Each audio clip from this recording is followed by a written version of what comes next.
What's up, guys? Welcome to Pete's Basement Extras. We got Adam back. Look, the psycho's back. You've been clamoring for it. Here he is. I'm back with a message of peace and goodwill to all men, even Dan Didio, who I would rather be seen raped to death by sharks on a burning bus that's going over a cliff. Strapped with Is there water in the bus for the sharks, or are they flailing about? No, they're like flailing, drunk, angry, dry sharks who basically just want to eat and rape. And there's Dan Didio, tied it with bungee cord with an apple in his mouth. That sounds like Big Man Plans Part 2. No, this is just me. Like I don't get a lot of vacation time, so I've been planning meticulously. You know what? Let's just keep it going. Homeland Security doesn't need this in their life. Let's talk about another sick book over the course of the last 5 months that we've been reading, The Witcher Fox Children. Now, if you've been paying attention, over the last couple of months, they released this other Witcher book, which we loved. Yeah. And it's also based on a game, which neither of us have ever played because we don't have time for video games anymore. It's so much work. And we suck at them. Nobody has that 45-plus hours to dedicate to a video game But that's anymore. why you have children. That is true. And I don't. You do. My son hasn't been out of the basement in months. He's basically just this pale, giant set of eyes asking occasionally for water and some help with his rickets. But he's very good at video games. So basically when you say, like, you know, good, let's go outside, he's like, up above world. Yeah. Where's my precious? And then hugs the Xbox. Yeah. Get him The Witcher so we can actually all experience this game, because if the game is anything like the book, it's insane. You've got this dude with like long white hair, because everybody cool in video games, like in fantasy style books and stuff, has long white hair. You know, not like flowing locks. Let's do the math. You know, Gandalf, Saruman, Galleon from Lunar the Silver Star story, Sephiroth. What's his name from Metallica? The list goes on and on. Exactly.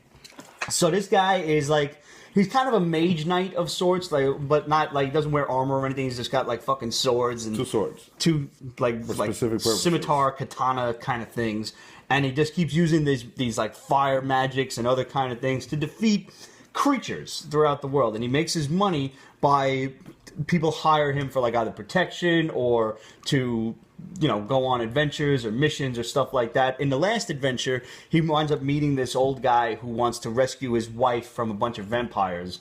And that shit turned out all sorts of fucked up. It always turns out fucked up. That the guy, like, killed his wife and shit, and now she is a vampire, and she was seeking revenge on him, and there's all these kinds of weird, like, demon things running around that just, like, really, the brain that created these things is just like lechers or lechions or whatever the fuck they were called. Remember that forest demon? Yeah, that was horrible. With like a sodomy? Like a crazy horse skeleton face and was made of birds. The titties on the old hag. Reaching her knees, like 2 socks for titties. It was just horrible. She was an evil, like, man-eating witch. Yeah, it was bad. That's the first book. It sounds like my honeymoon. Sounds like I love you, honey. In the second book, he gets hired by this group of, like, pirates, basically. What do we call Merchants, them? Merchant guys, but you get the kind of feeling that they're not as scrupulous as you would hope. And they have actually kidnapped the child of a Vulpus, which is apparently a half-fox, half-woman magical creature. Mm-hmm. And a magical creature of some significant power, might I add. She creates illusions to fuck with you. So throughout this book, as she's getting revenge on them for kidnapping and then subsequently killing the kid, she's handing these guys illusions on the open water that they accidentally, like, steer into a swamp, and they're just going around in circles in the dead water of the swamp. And these people see, like, treasure across on a little island, so they jump off to swim to it. And there's these sea hags that come up and what is the Witcher doing at this point? He's just watching. He's like, you guys fucked with a Vulpus? Are you fucking kidding me? There's not a lot I can do against this thing. Like, you get, because in the last book, you got the idea that he's pretty fucking powerful as far as, like, his magic and shit goes.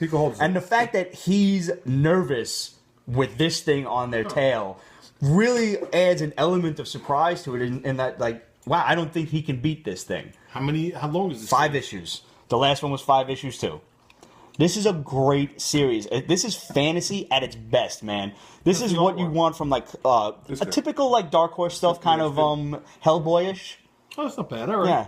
All right. It's not as, like, pretty as you would expect, like, a fantasy book to be. Well, it's just that, you know what, with a lot of these books, I find that they put these, like, kids on who are drawing like fucking, Image circa 1994, and there's not a lot of detail, or there's too much detail. No. The anatomy's all. It's just, for a story like this, I always feel like the best references are like old heavy metal magazines, where it's or Frazetta stuff, or fucking like Mobius stuff. Where I almost wish it looked a bit more Frazetta-y, but you accept the artwork as it matches the grim and gritty style of the story, because the coloring is very muted and it's very, it's not like Warlands, if you remember that. Okay. It's completely the opposite of that. So it's not like fucking like Joe Madeira. Not in the slightest. All right. No. I'm intrigued, and we'll look into this. I definitely recommend these. If you guys have read The Witcher, or if you've played the game and would care to kind of explain to us the concept of these games, we would love to hear it. Questions at Pete'sBasement.com, Facebook.com/Pete's Basement, and of course follow us on Instagram and Twitter, where you will see this book and the previous installment up on PB's Top Picks. Yeah. You can search that hashtag for all of the best stuff that we've read and reviewed for you guys. This was top notch. Also look up the hashtag Vampire Sodomy, because that's going to be the other one we use for this. Or the one that the cops finally pinned to me. And I'll hashtag it Vampire Sodomy. You never know what you're going to find. On that note, have you ever just gotten lost in the hashtags? Oh, yeah. Like you've gone from one and you've gone through a few, and then you see another one like, what the fuck is that? And then you click on it and you find out it's a 700-pound fucking suicide girl with fucking lesions because she's never been out of her bed, yet still wears a fucking tankini upon her layers of flesh. And then you really don't know what to do with yourself, because you're caught staring at this thing with the same sort of morbid curiosity that you look upon a train wreck. And you can't look away, and then your wife comes in and is like, why is that woman's vagina look kind of like... And you can't possibly lower the screen fast enough that she didn't see? And also, like, you can't explain why you got sort of like a semi-rigid cock off it. Like, no, see there, right there, Vampire Sodomy. It's all there. The internet has everything. Vampire Sodomy, fucking giant, bloated, cannibal, suicide girls. Fucking, like, it's all there. That's probably a hashtag in and of itself. I'm not going to look that one up. You might want not to, ever. Yeah, I like the girls that you see when it goes. No, and you never know what What's the worst hashtag you guys have ever found some shit on? Let's hear it. Yeah, send us that. Please don't. Pete wants to know.